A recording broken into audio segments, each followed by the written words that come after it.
हरे कृष्णा, राधे राधे। दोस्तों ठाकुर जी के इस परिवार में सभी लोगों का स्वागत करती हूँ कि आज हम कथा सुनने वाले हैं। बहुत ही मनोमोहक और रोचक कहानी है। तो चलिए शुरू करते हैं। यह कहानी बरेली की एक लड़की की बहुत सोते विचार विधवा हो जाती पतिदेव की माता पिता के घर वापस आ जाती है और माता पिता के साथ रहने लगी कि न तो वह और न ही कोई अपने पुत्र संतान थे, इसलिए अकेली ही माता पिता के साथ रहती थी। थोड़े दिन बाद एक छोटा सा के मूर्ति लेकर लड्डू गोपाल के धातु के तैयार इस मूर्ति में जैसे भवे इतनी सुंदर लड़की ने हुआ था कि छोटे बच्चे की तरह बहुत ख्याल रखना पड़ता और बहुत प्यारे भी करना पड़ता है। इसलिए उपरात वह उसके जाकर देखिए कि कहीं गोपाल जगह तो नहीं, कहीं सोया सास रहा है कि खाना खाया कि नहीं, भूख नहीं लगा। दिन भर गोपाल में लगी रहती थी। करते करते धीरे धीरे और गोपाल और एक अद्भुत बंधन में बंध समय के साथ माता पिता तो यह दुनिया छोड़कर चले गए।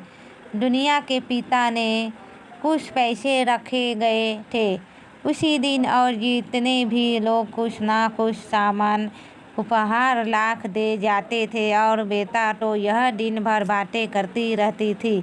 अरे गोपाल, तू बड़े नटखट हो रहा है। तो ऐसा लगता था जैसा छोटा बच्चा। गांव के सभी लोगों को यह पता था। उनको लगता था गुड़िया का कोई नहीं है, इसलिए साथिया गई दिन भर के पीछे लगा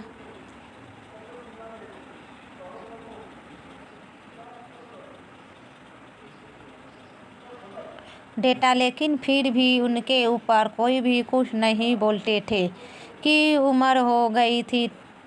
तब तक छोटी बुढ़ा मामा और भी संसार में लगे रहते थे।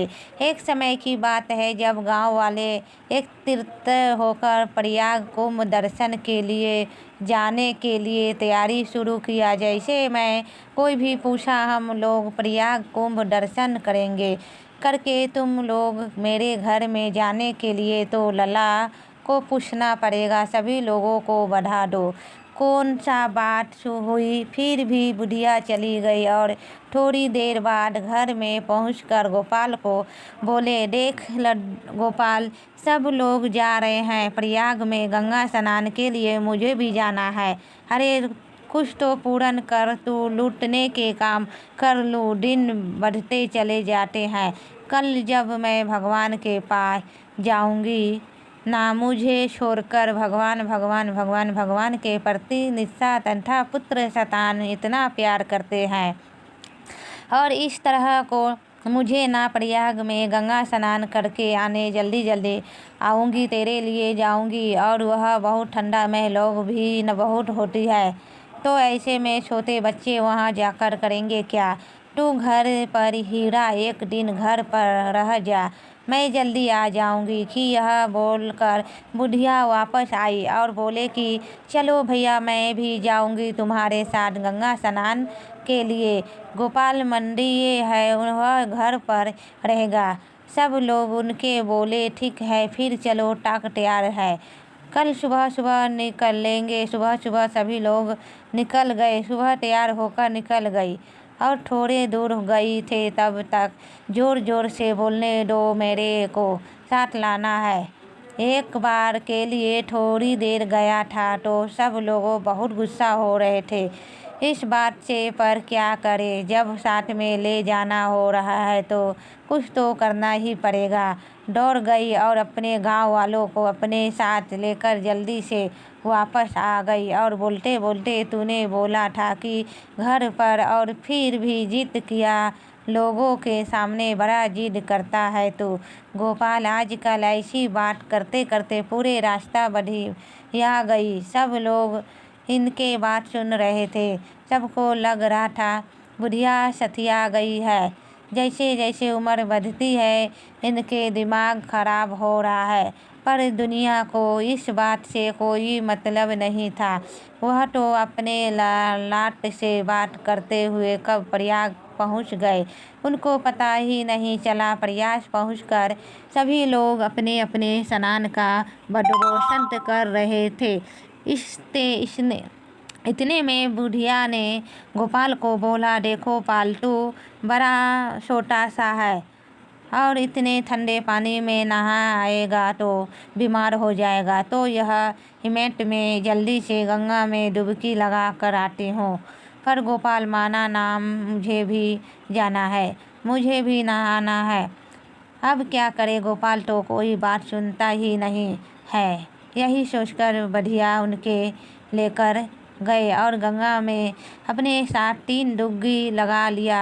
3 डुबकी लगाने के बाद ठंडे पानी से धो पाठक का अपने लगे हैं कि यह दहशत किसी को नहीं दिखाई दिया। पर गोलिया गोपाल से इतने प्यारे करते थे और दिन भर इतने लीन रहते थे भक्ति में कि उनको तो साझत दर्शन होती थी मूर्ति में अपने गोपाल की। बोला, देख गोपाल, मैंने तुझे बोला था कि बहुत ठंडा पानी है, तू छोटा है, ठंडा लग जाएगा, पर तू मेरी कभी कोई बात नहीं मानता है। अब चलिए फटाफट चलते हैं।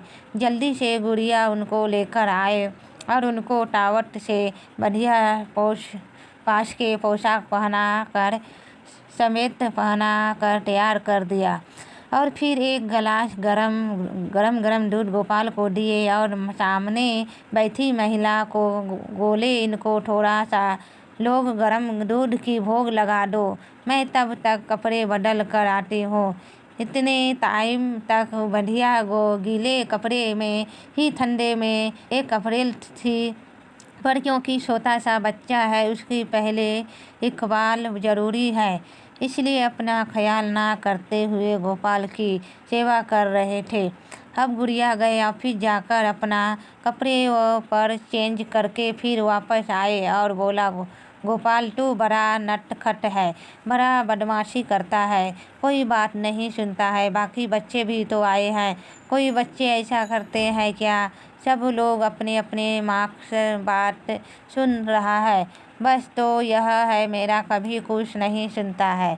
ऐसी बात कर रहे थे, बाकी लोग उनको देख रहे थे। बुढ़िया का क्या होगा गया है पता नहीं। धीरे धीरे समय हुआ था और सब लोग बोलने लगे, चलो टाग रेडी है, अभी वापस चलते हैं, नहीं तो रात हो जाएगी और साथ में रास्ते में भी मिलेगा, जल्दी से वापस जाने की तैयारी शुरू करो। अब कभी लोग फटाफट उठकर तैयार होने लगे। इतने में बुढ़िया भी बोलने लगी, हाँ भैया चलो चलो, गोपाल छोटा है, उसको तो सुलाना भी है, जल्दी चलो, वह घर जाना है।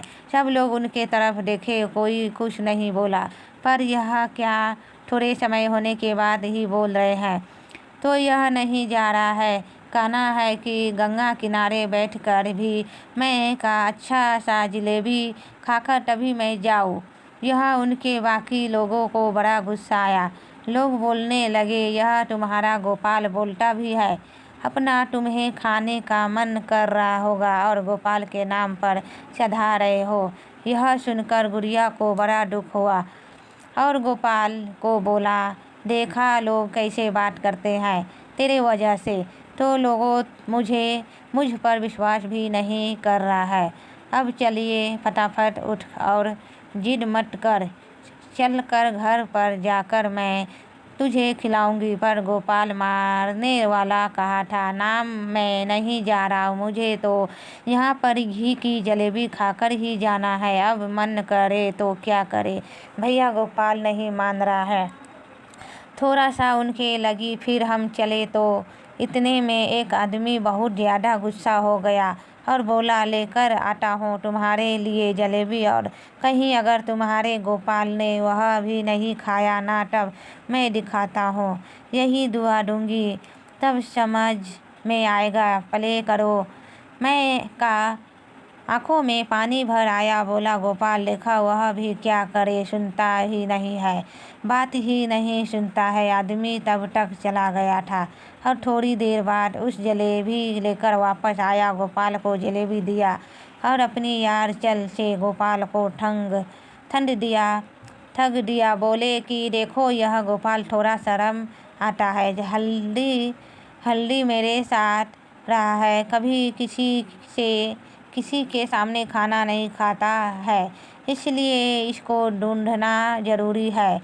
इसलिए पर्दे से गोपाल को ढक देते हैं और 2-3 मिनट बाद जब पर्दा यानी कि अपनी आंचल उठाते हैं तो जलेबी जैसी की तैसी पड़ी थी। सब लोगों को बड़ी गुस्सा आया और बोले, मैया तुझे खुद खाना था तो बोल देती थी, तेरे लिए लाए थे। खामोखा गोपाल के नाम देकर बोलने की क्या ज़रूरत थी। यह सुनकर बुढ़िया को बड़ा दुख हुआ और बोला, ना भैया ना, मुझे नहीं खानी थी, यह तो मेरे लाला है जो बात ही नहीं मानता है। बोलता है यह जलेबी डाल रखी है और शुद्ध घी के जलेबी आएगा तो खाकर दिखाओ। यह जलेबी मैं नहीं खा रहा हूँ। अब लोगों को बहुत ज़्यादा गुस्सा या कोई तो ऐसा लगा कि बुढ़िया को गोपाल के समय गंगा में विसर्जन कर दे। अब करे तो क्या करे जब साथ लाए हैं तो ऐसा कर ही नहीं सकते। फिर एक दूसरे आदमी ने बोले, ठीक है, मैं जाकर गर्मा गर्म जलेबी इनके लिए और वह भी घी का लेकर आता हूँ और अब देखता हूँ खाता है कि नहीं आता है। पर अगर ऐसा हुआ ना बुढ़िया माँ तो अच्छा नहीं होगा। दुनिया में तो रोने लग गई, जिससे कि आप क्या करें, डर भी लग रहा था बहुत ज़्यादा। अब गोपाल को साथ में लेकर बहुत ही मुश्किल हुआ था। यह सोचकर मन ही मूल गोपाल को वोट डाल रहे थे, कैसा बच्चा है तू, माँ का बिल्कुल नहीं सुनता है। सब लोग मुझे कितना चिल्ला रहे, तुझे वह भी नहीं सुनाई दे रहा है क्या करता है, इतना जिद क्यों करता है। घर में क्या मैं भोग चढ़ा थी, घर में हुई तेरे लिए अच्छा खाना नहीं बनाती हूँ, फिर ऐसा क्या होता है। तो पर वह पल कहाँ मानने वाला था कि मैं वह आदमी दूर से आते हुए दिखाई दिया और हाथ में कुछ जलेबी जो घी के बने हुए है वह ला रहा था। थोड़े से दूर में ही थे कि बड़ी अच्छी खुशबू आने लगी और पता भी चल रहा था कि हाँ भाई, असली घी की अच्छी डिबैया लेकर आ रहे हैं। आदमी के बुढ़िया के हाथ में जलेबी थमा के बुला ले खिलाफ अपना गोपाल को और जल्दी से खिला कर दिखा कैसे खाता है यह दुनिया में। फिर से जलेबी गोपाल के सामने रखी और अपने आंचल से पर्दा हुआ। थोड़ी देर बाद 4-5 मिनट बाद जैसी अपने आंचल हटाया तो एक ही जलेबी व्यवहार नहीं थी। और यह क्या हुआ, सब लोग तो देखते रह गए, खड़े रह गए और फिर बोले, यह हमारे सामने इतने सारे जिला भी कैसे गायब हो सकता है। सब लोगों को समझ में आया कि गोपाल जी की अद्भुत लीला क्या है। यह बुढ़िया माँ के पैर पकड़ कर क्षमा मांगने लगे। एक बुढ़िया माँ, हम आपको समझ ना पाए, हम आपके भक्ति मिथा को समझ नहीं पाए। आपका जो यह प्रेम है यह ब्रह्मांड के परमात्मा को बांधे रखा है, यह हमें दिखाई नहीं दिया। इस माफ़ी दे दो। गोलिया बोला, अरे तो माफ़ी किस बात का मांग रहा है, मेरा गोपाल तो बड़ा खुश है तो उससे तू तो बढ़िया जलेबी लाया है उसके लिए। यह सुनकर वह आदमी फुट कर रोने लगा। प्रॉब्लम मैंने तो क्या सोचा मन में, इतना छोटा मन है मेरा, फिर भी इनकी गोपाल जी मेरे ऊपर खुश है और मुझे आशीर्वाद दिया, इससे बड़ा और क्या हो सकता है। तो देखा दोस्तों, अपने वाहन को हम आडंबर से, सामान से या अच्छे से पोशाक गहने से, पैसे पानी से नहीं बांध सकते हैं। यह तो यहीं पर बना है हमारे लिए और यहीं पर ख़त्म हो जाएगा। जो बांध सकते हैं वह हमारा निष्ठा, भक्ति और प्यार ही होते हैं, जो ब्रह्मांड के पालनहार को छोटा सा बच्चा बनाकर कि हमारी प्यारे के बंधन में बांध देते हैं। कि बाकी ज़िंदगी बड़े अच्छे से बाकी लोगों को और गोपाल को हमेशा ही खुश न खुश सामान लाकर उनकी पूरा ख्याल रखना, सुबह से शाम तक खाना पीना और हर बार ख्याल रखना। यह बहुत प्यार से और झंडा से करते थे कि आगे चलकर कभी कोई मुश्किल नहीं हुई और ना ही हो गए। आज की यह कहानी आप सभी लोगों को कैसा लगा ज़रूर बताएं। अगर अच्छा लगा तो बहुत ज़्यादा शेयर करना, मम्मी पापा भाई बहन घर में और बाकी लोगों के साथ शेयर ज़रूर करना, चैनल को सब्सक्राइब करना और साथ में एक नया अनुभव के साथ। तब तक के लिए हरे कृष्णा, राधे राधे।